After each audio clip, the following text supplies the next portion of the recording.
Paano gumawa ng feather duster or dust cleaner? Yan ang ituturo ko sa inyo ngayon.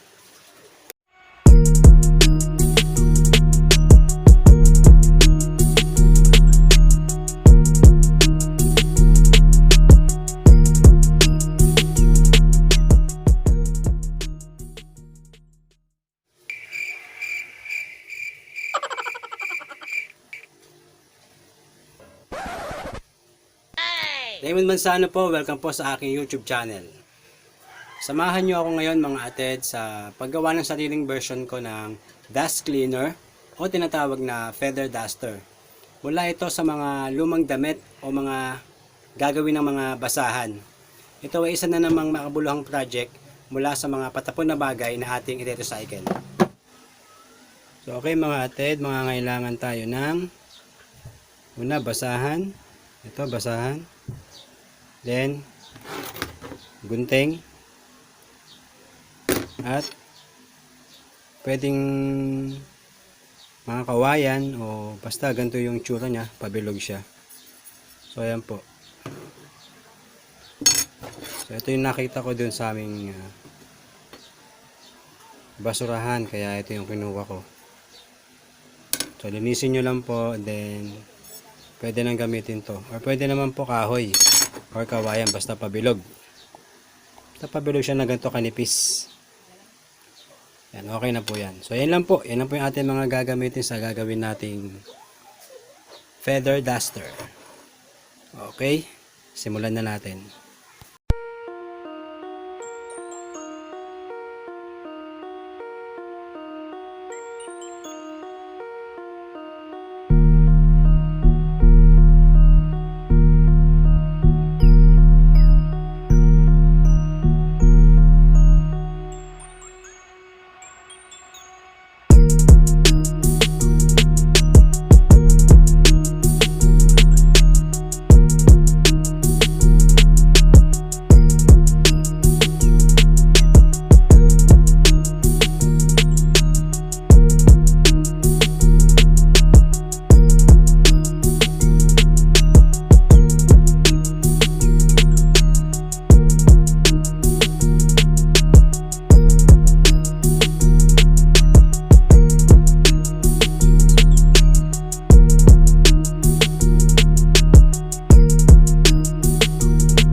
Ngayon naka-home quarantine tayo, itong recycled project na ito ay makakatulong sa ating paglilinis sa mga gamit sa loob ng ating bahay. At ang mahalaga din dito ay nakabawas na naman tayo ng mga patapon na gamit na nakatambak sa ating mga tahanan.